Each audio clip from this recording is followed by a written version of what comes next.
thank you everyone who is joining us today. For this is our first prevention spotlight. I am Tracy Cockrum. I am the FFPSA statewide prevention director, program through UT SWORPS, which is the Social Work Office of Research and Public Service through UT Knoxville. So we're very excited to have an opportunity to present just some information today really around what our program is designed for and how we're partnering with DCS. So we're thankful for the opportunity to do that. This will be a first in an ongoing series of what we are calling prevention spotlights. So the purpose behind this is really, it's going to be a lunch and learn type setting as we move forward. We'll have kind of this same time space. But one of the obligations for us within the grant that we're working is to provide education to DCS around prevention services and just prevention as a whole. So as we talk a little bit this morning around what the Family First Prevention Service Act is and how it impacts the work that we do within DCS, part of that information that was gathered is that there's just a lack of understanding within DCS, but also within providers, within court systems, and people who touch the court system. So it could be CASA, GALs, attorneys, educational systems. It's just looking globally at what does prevention mean and how do we collaborate together. So the purpose of these spotlights each month will be for us to have a space to talk about what is prevention and what are the services that we have across Tennessee that can serve children and families in that space. So this is our first in the series that we will go through. We just wanted to kick it off by talking about our program and what we are doing in partnership with DCS. And just make you familiar with the consultants who are out and actively working in each of your regions at this point. So we'll go ahead and jump in. So we wanted to talk just a few minutes about what is the Family First Prevention Services Act. Some of you may be aware, I know some of our consultants have been out and have done some of these trainings within their regions, but the FFPSA is the first piece of legislation. It was signed in 2018 into federal legislation around how do we reform child welfare. Like that's the whole purpose of this piece of legislation, with the focus being more around how do we maintain children safely in their home environment with their parents when it's at all possible. This act enables the agency now to draw down the federal 4E funding for services to provide for children that are in the home, where before 4E money was only drawn down for children who had entered into foster care. But this legislation and as the implementation rolls forward, beginning in 2026, DCS will be able to draw down those federal dollars for prevention services. So that was something that was not accessible to states prior to this act.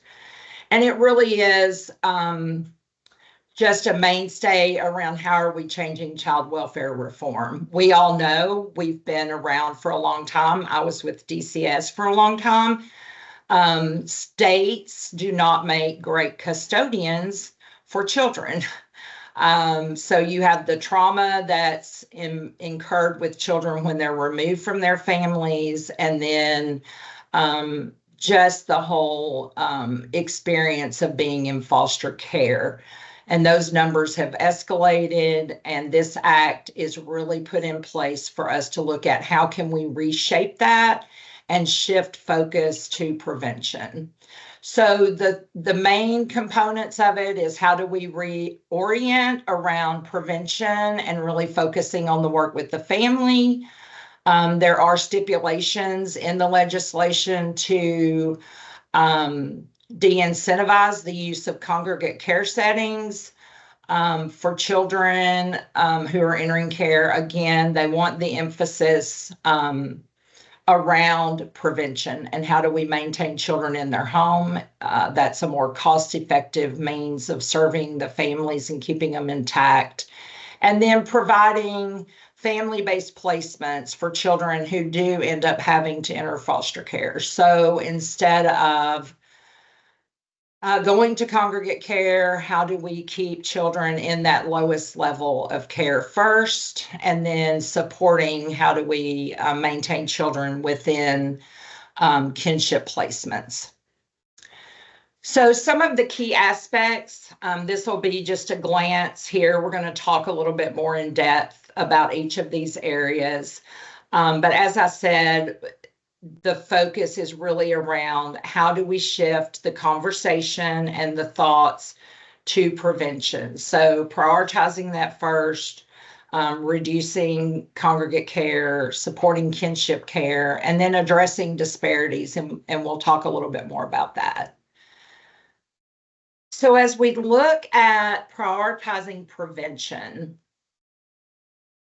one of the biggest shifts, and it's a big shift, for sure with child welfare, is how do we begin to focus that work at the very front end, at the first knock on the door with a family when we get a referral.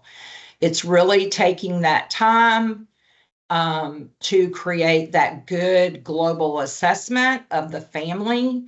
It's giving them the space and engaging with them in a way that allows them to tell their story. And identify for themselves, like, what are your needs?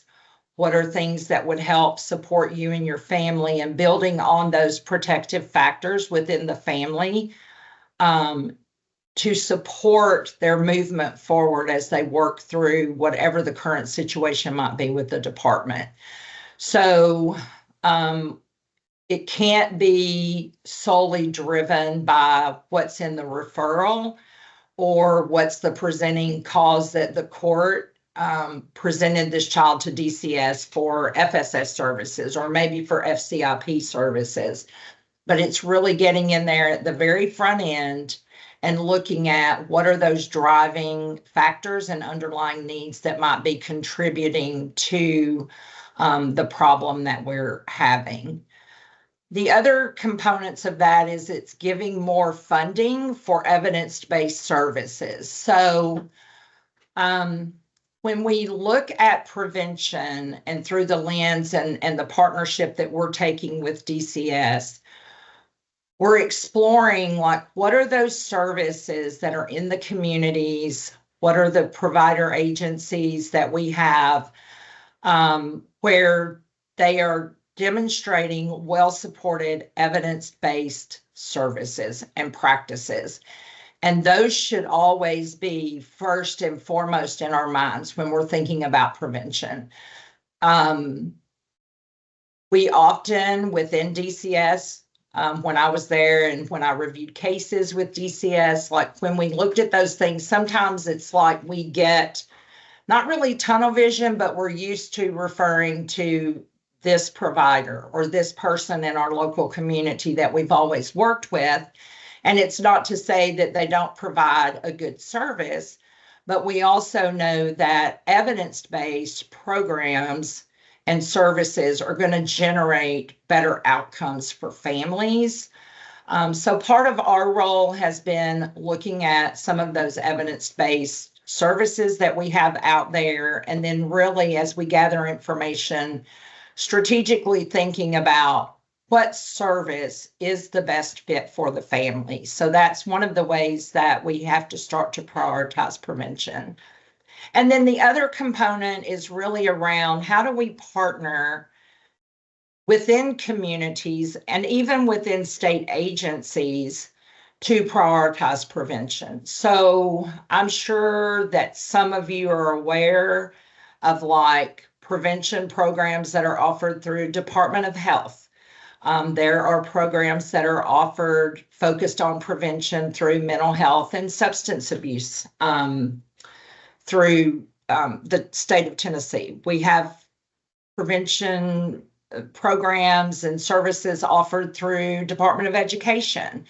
So part of what states now have to do as part of this FFPSA Act is to look at how do we coordinate with one another to make prevention a priority for children and families. So it doesn't mean we all continue to work in silos and DCS does our thing and Department of Health does their thing, but it's really reaching across those boundaries within the state to partner together and then doing that same thing within our communities. So we all know we have faith-based initiatives. We all know we have churches and food closets and resources within communities that can serve our children and families.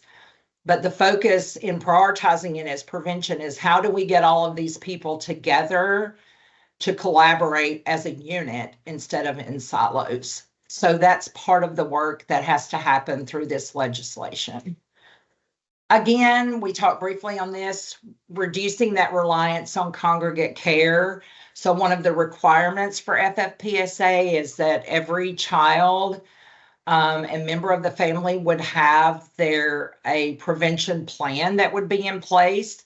The department has not, like we have our non-custodial permanency plan, which we utilize for that. But at some point, as we continue to work through the development of Tennessee's plan and how we're implementing that, we would look to change what the scope of those plans might look like so that it's more focused toward prevention. It's also supporting those wraparound services for families and for children to keep children in the home. So it's more supportive. We'll be able, like I said, to draw down that funding to provide those services in the home rather than bringing them into care. And then also just providing services to strengthen those needs. So one of the bigger things with FFPSA is if we have children who are placed in non-custodial placements, it's really identifying what are those services. We can provide services to those children in those kinship placements if they had to be placed out of the home. We can still provide those services without the child having to come into care.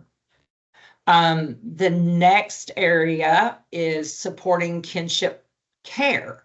So if children can't be maintained at home with their parents, then as we've done within DCS for a long time, the focus would be on, do we have a kinship placement that could step in and provide care for that child? So if that is the case, again, some of this legislation has already happened within the state, like they have removed some of those restrictions around the relative caregiver program and making it a little bit easier for kinship placements to occur.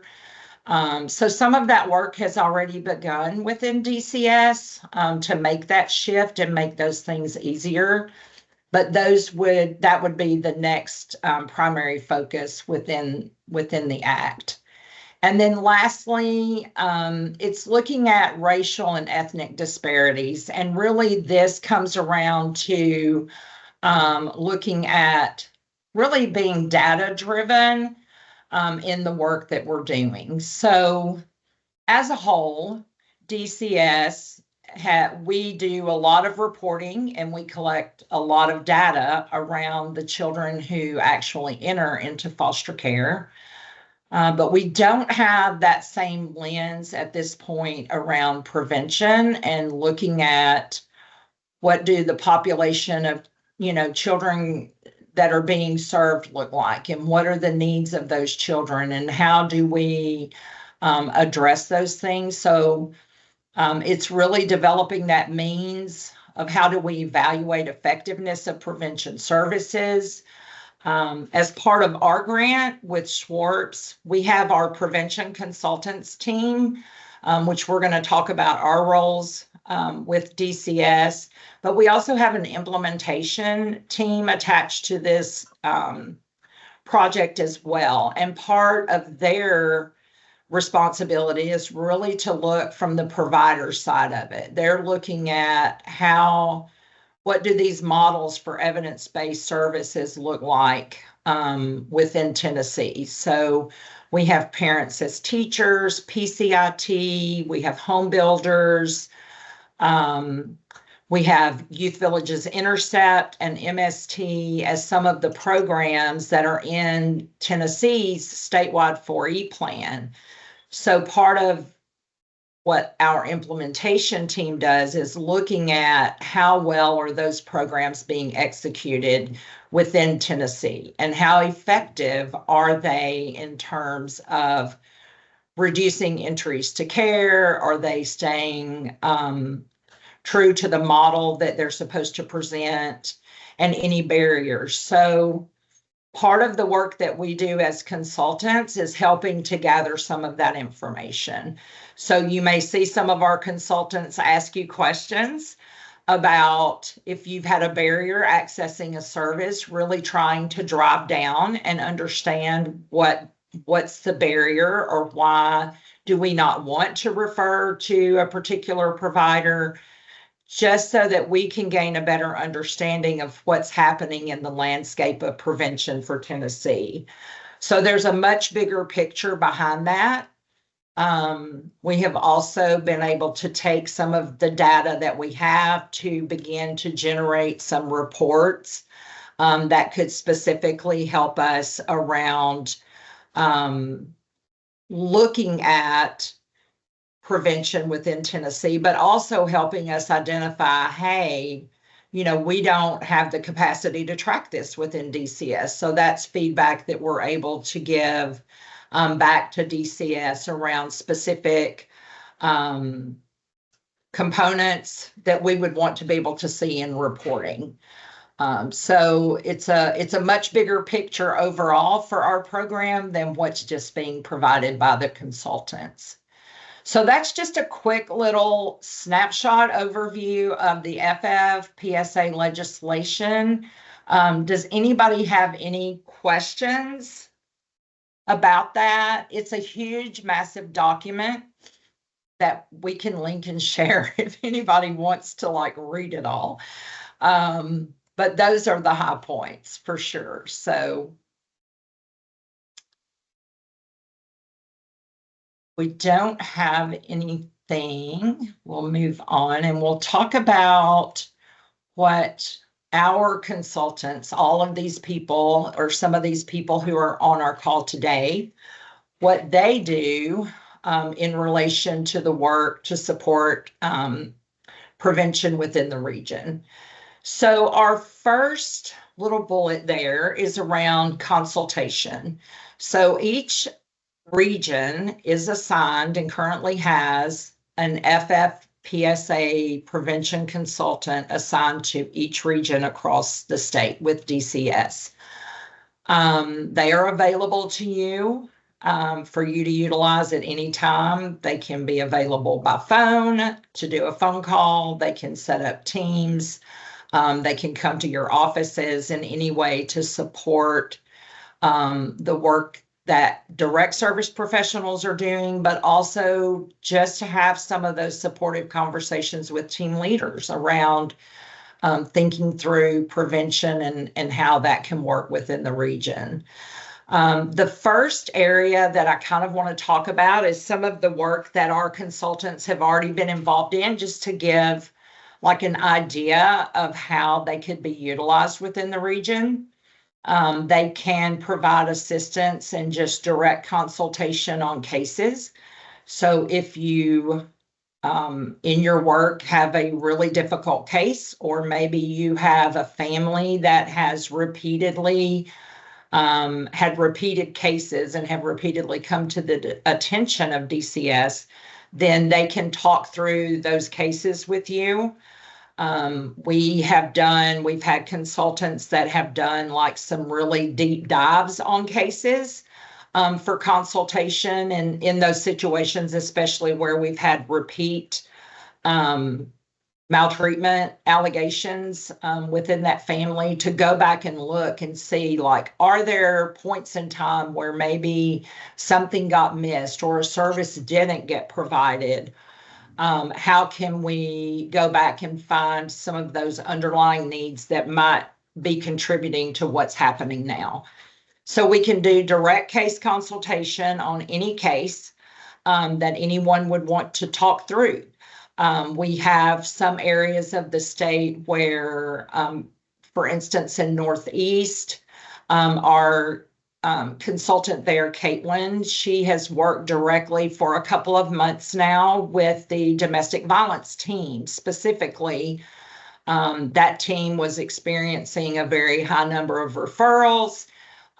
Staff was just overwhelmed with the amount of referrals and trying to locate resources. So Caitlin kind of embedded with that team to do consults on those cases as they came in. And now it's kind of become a status quo for them to reach out to her and talk about services and talk about those cases. We also have consultants who, in Shelby County, for instance, Stephanie Ellis there, she is participating in a lot of the pre-custodial child and family team meetings. And that allows an opportunity. The facilitators in Shelby County are kind of giving her a heads up on those cases.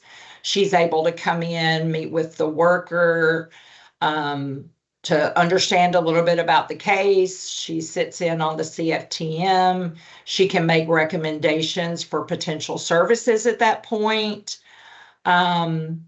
And then after the fact, in some instances, she's able to go back and do some of that deeper dive as well on those cases. So that's another point that people could get involved. In Davidson County, Christina has been able to participate in some case transfer meetings between CPS to FSS.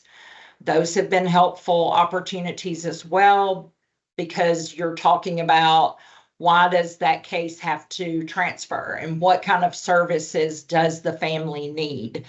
So those are some ways that our consultants could be utilized within the region. There's really no hard and fast rule to how the consultants can be used. Another example from Northeast for Caitlin that has just come up, but another team has now reached out to her because there was success with this first team. But this particular team leader has all new employees, like his team is basically brand new.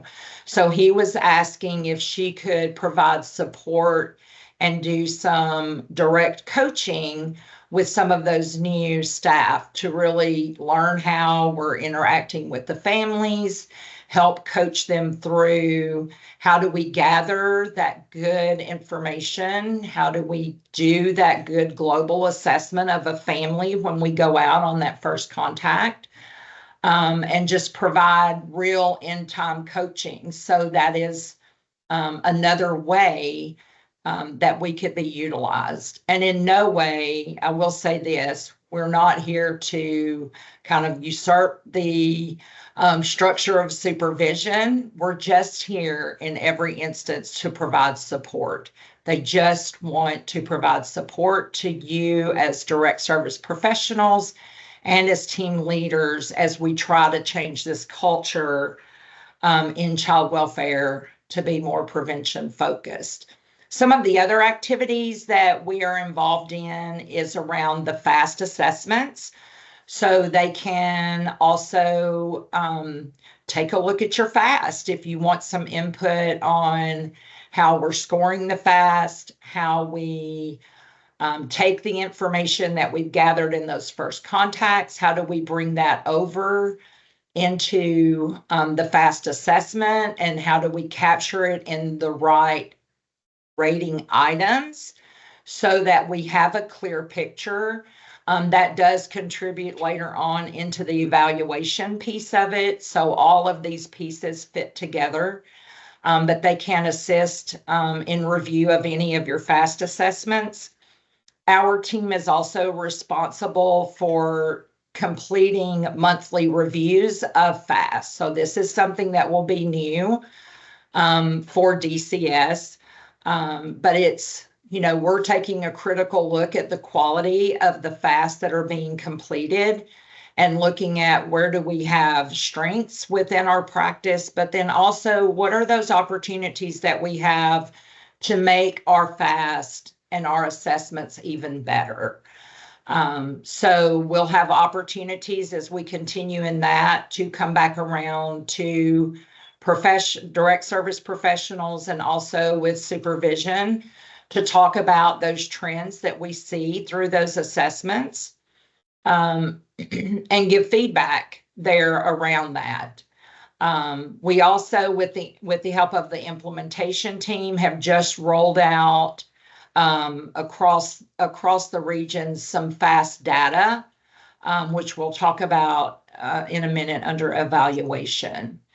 Our team members can also provide service recommendations for resources and services that are in the community, and then help with case planning. So if we've got a question about how do we incorporate something into planning, we can help with that as well. So it's a wide range of services that our consultants in the region can provide to you.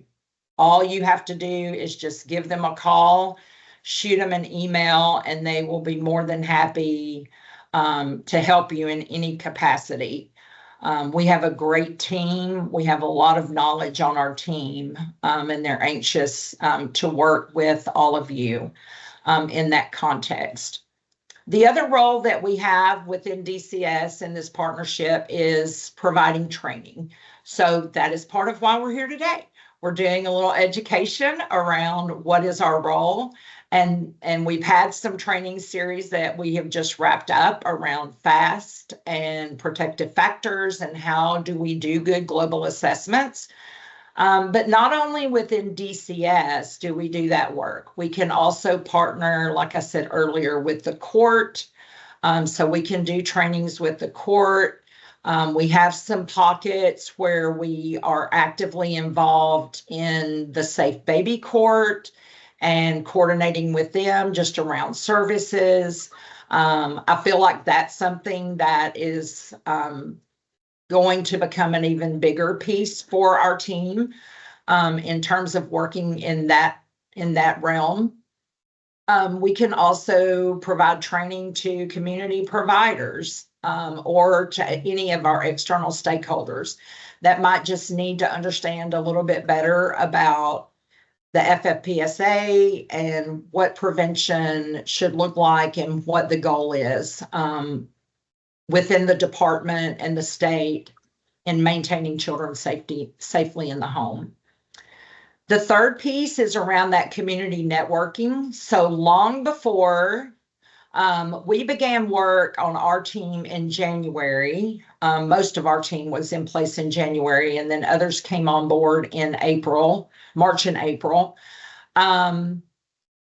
So before we actually could get in to work with DCS, we were actively involved in what do the resources in the communities look like? What does that piece of the work look like?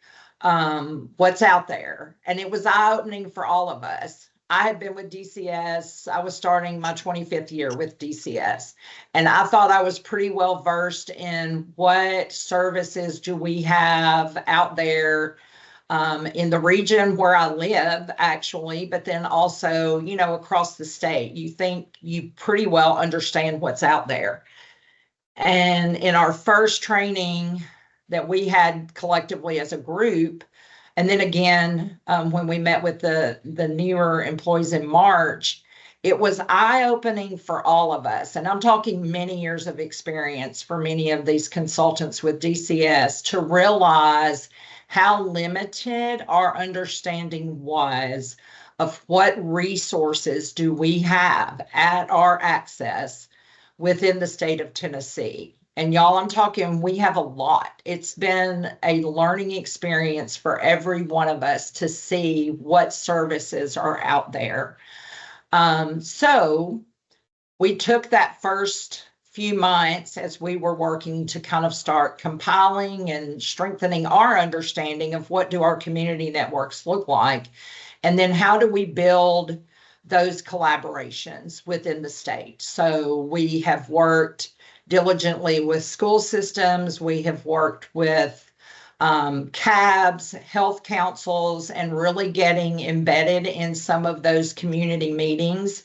Again, it's not to overlook the work that's being done through our resource linkage personnel within DCS in any way, but we also understand that we can be supportive in that measure at this point because in some areas, resource linkage staff have been having to carry caseloads. They've not been able to fully engage in some of these meetings. So this is just another way that our consultants can support the department. We have some areas where maybe some CABs and different meetings that had been in place previously have fallen off just because of the changes and the nature of the work that has been happening. So we've had areas where the consultants have been able to go in and kind of revitalize some of those meetings and get them running again. So our goal is to learn as much as we can about what's available in the communities, and then how do we build those collaborations and helping the department move forward with that prevention focus as we go through and continue to build those networks. It's going to take the whole community to keep children and families intact. Nobody can do it on their own. I can't do it on my own. And none of us can. So it's important to build strong networks of support across the community. And then the last area that our team can help, again, is with evaluation. So part of that, as I said, we're doing fast reviews. That will generate, we just finished our first round, so we'll have some reporting that'll come out of that. That will come back at an individual level, but it will also come back as a regional report so that regions can start to look at the quality of FAST and how do we improve that. And then we'll do a quarterly report at a statewide level to look at bigger trends. Just as we talked about networking within the community, we also network and partner within our programs. So Vanderbilt, for instance, is the trainer for FAST at this point, and they do those components. So as we are looking at the FAST reviews, if we notice trends across the state or within a particular region, for instance, if there's an area that seems like we're not really certain how to rate that. We're not really certain how do we capture strengths on the FAST, or how do we rate natural supports. That's information that we then can in turn pass back over to the Vanderbilt consultants for them to look at, potential training opportunities within the FAST. So we all have to work together. The evaluation, the implementation team also takes a look at, as I said, the fidelity pieces of it. They have generated the FAST reporting data for this first round, and we'll have those meetings quarterly. But the purpose and how those things connect, the importance of a good quality assessment at the front end carries over into how do we make decisions? How does DCS make decisions around what services do we actually need in each region. So out of that first run of reporting on the FAST, like we have learned that across the state as a whole, family conflict is the highest actionable item scored on the FAST. So both the implementation team and our consultants are going to be diving a little bit more into that to see, are we talking about true domestic violence services, or are we talking about parents and children, and what ages are we looking at for that conflict? Are we talking about siblings who have conflict in the home? Like, what does that really mean? So part of our role in this prevention work with DCS is really drilling down and looking at what are some of those underlying needs that we have, so that when we develop plans on how are we going to utilize this money, when we can start drawing down 4E money for prevention services, what do those services need to look like? And they could look the same across the state. And then there could be individual pockets where, this region has more neglect, or another region has more mental health needs, or things like that. But it's going to give us some data to go behind to make solid decisions around what does Tennessee need for prevention. So that is our consultant roles in a nutshell. Does anybody have any questions about what role the consultants can play within the region and the work they can do with you? And we'll have a chance at the end as well.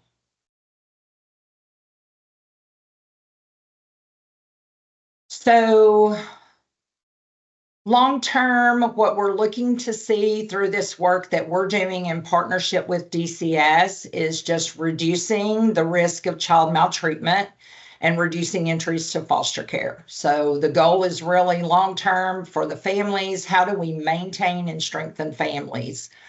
Improved child well-being and development, and increasing family resilience and self-sufficiency. So helping them build on their strengths is those long-term outcomes. And then at a systems level, again, we want to build that capacity within the region. We want to help drive that discussion and change that way of thinking to a prevention lens. And then building stronger collaborations to support those efforts on prevention. Ultimately, it's cheaper to provide those services and maintain children in their home when it's possible than it is to bring them into foster care for any amount of time.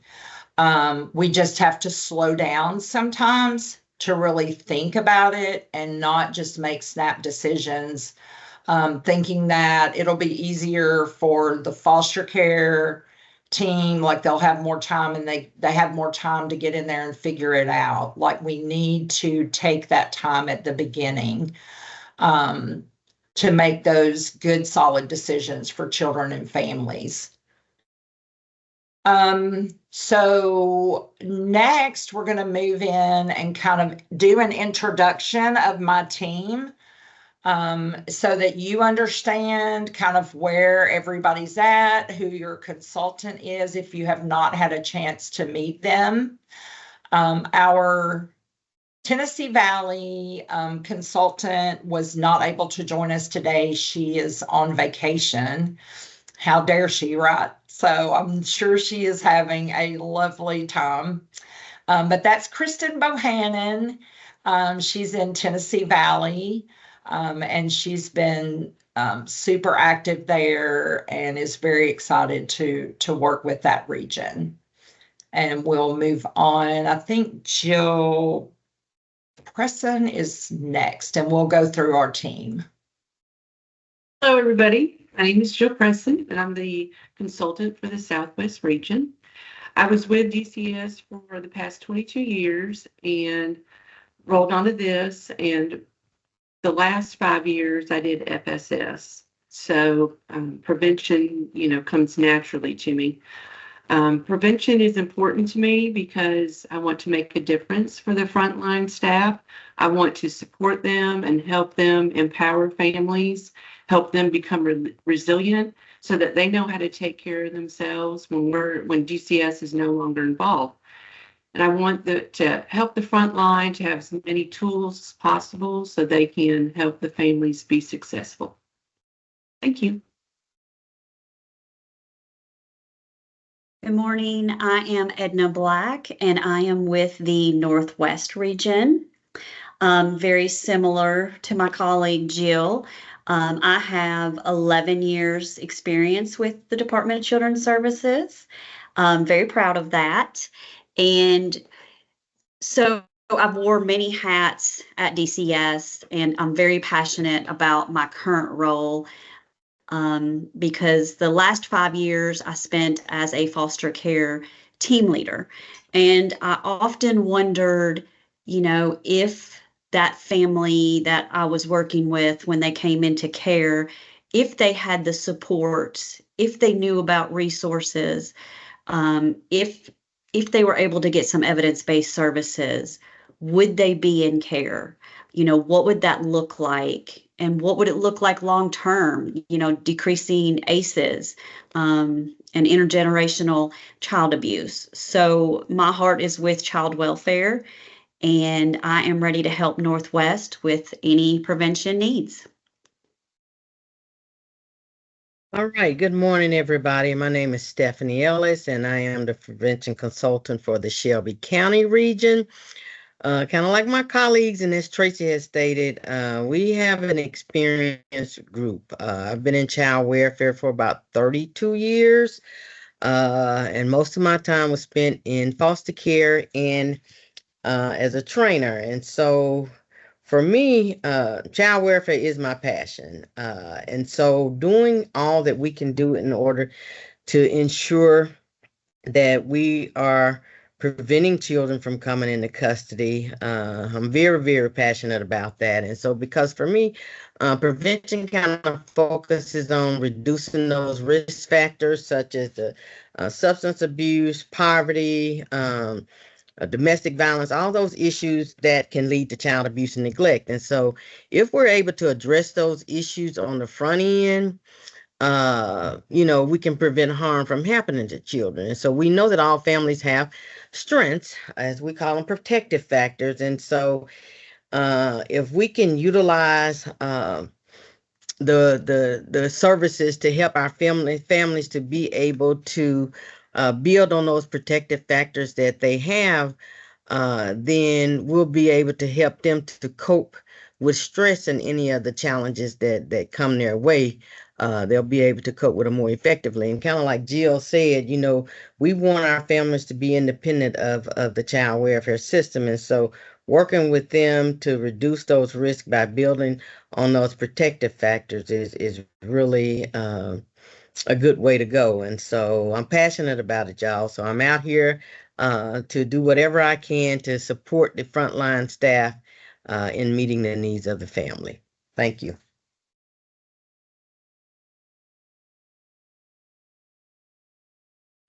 Hello, I'm Christina Casterline. I'm the prevention consultant in Davidson County, and I've got about 24 years experience working in the field of children and families in various capacities.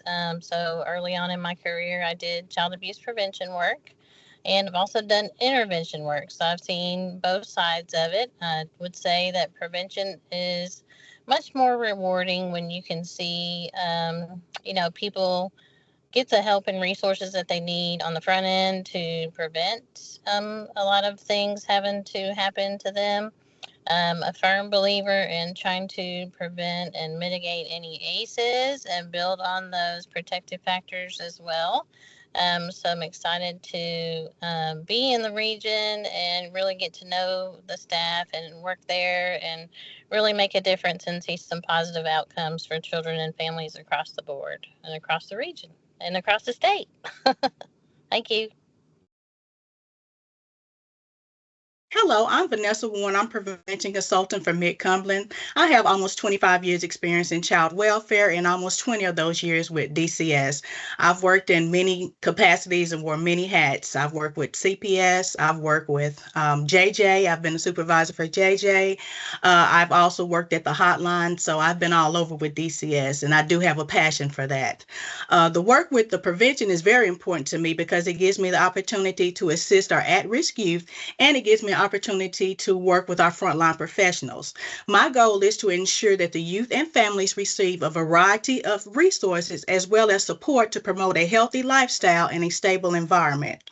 While assisting those families, it gives me the opportunity to work closely with the frontline professionals and to offer trainings, case consultations, and to assure that they are aware of all the resources in the community. I just want to be a help to all the frontline professionals and their families and do what I can to ensure that they do not come in this, to custody, because we know the best place for a child or youth is to be with their families or kinship placement.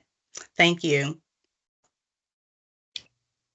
Hey there, my name's Shauna Bolin, and I am the prevention consultant for South Central Region. I come from 5 years experience with DCS, 3 of which was with Family Support Services and the other 2 with Child Protective Services. Prevention is definitely an important part in the work that you guys do each and every day. It's important to have not just a service, but the right services for the families that you're working with so that they can have the needs met and maybe they don't need DCS around anymore. If they can do those things on their own in the community, that's often the best thing for them to do. So I'm happy to help in any way. Please reach out if there's anything I can do for you. Hey everyone, I'm Jill Murphy and I get to be the prevention consultant for the East region. I've got a lot of experience as a mental health therapist and a substance abuse prevention person. So I'm very passionate about prevention because in a nutshell, it's really legislation was passed because it saves money, but in my mind, it's really what's best for the children and families. So that's where I'm coming from. So happy to help in any way I can. Thank you. Hi, my name is Stacy Ruoff. I'm in the Knox region. Prior to this role, I was with DCS for about 10 years, mostly in foster care and a little bit in CQI and permanency. And when I was in the field, I always said that once you got to know our clients and our families, the biggest difference between myself and our clients really is that I was fortunate enough to have a large support system. So for me, prevention is providing that support to the families so that the families and the children can be safe and thrive.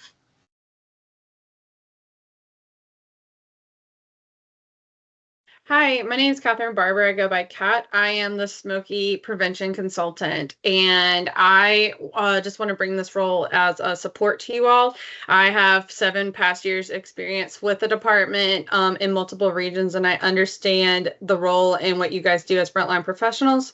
So I just want to be the support I felt like I didn't have in times, and my job is just to be your cheerleader and help you wherever that looks like.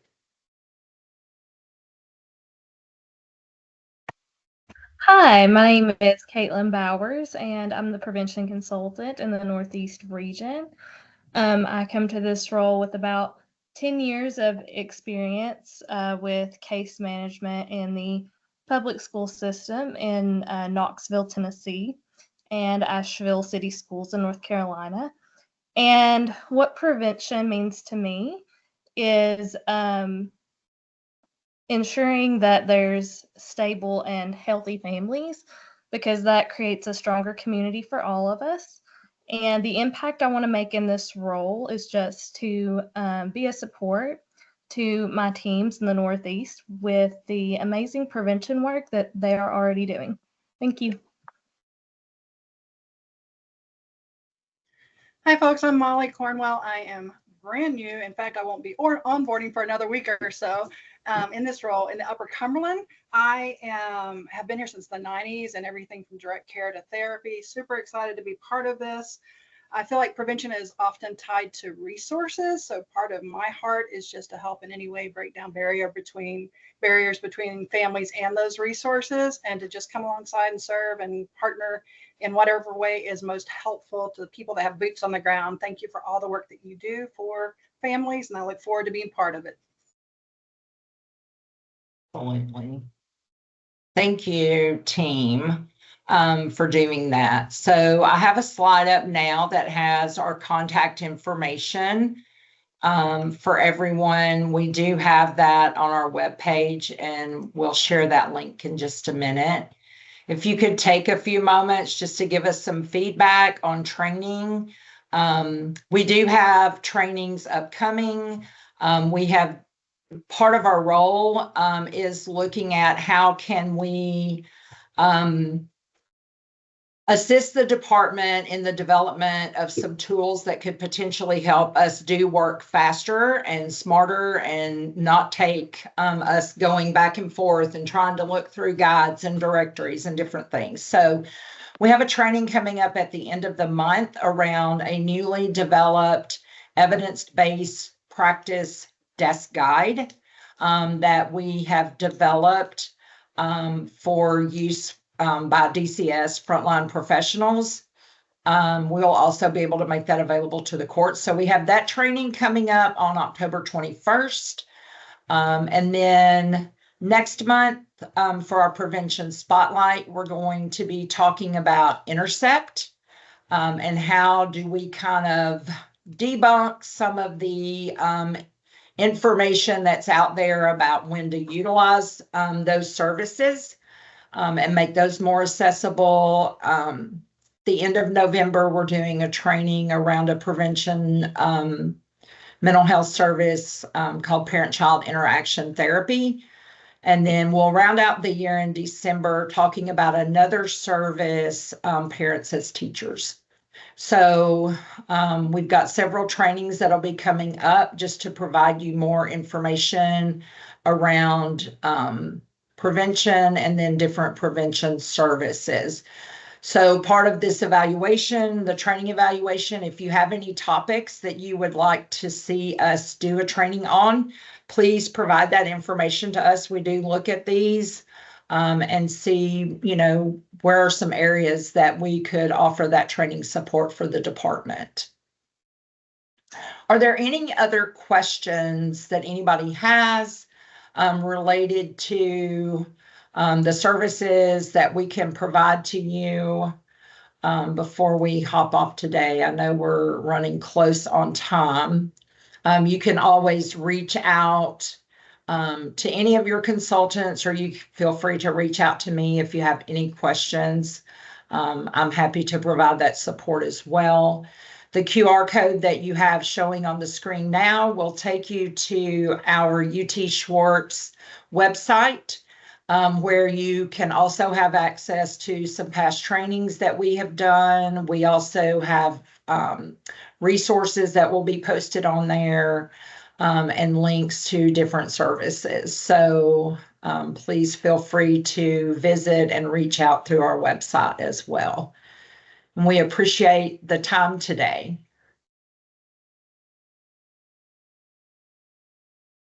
Okay, Stephanie, I see your comment about needing information. What region are you in, Stephanie?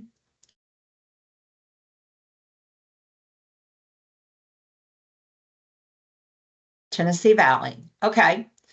We'll get you connected with Kristen when she gets back. She'll be back on Monday.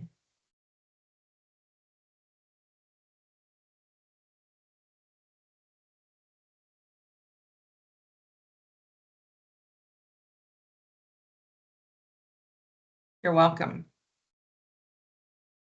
All right. Thanks so much, Serena. I don't know if you have anything to add or if we're good to close.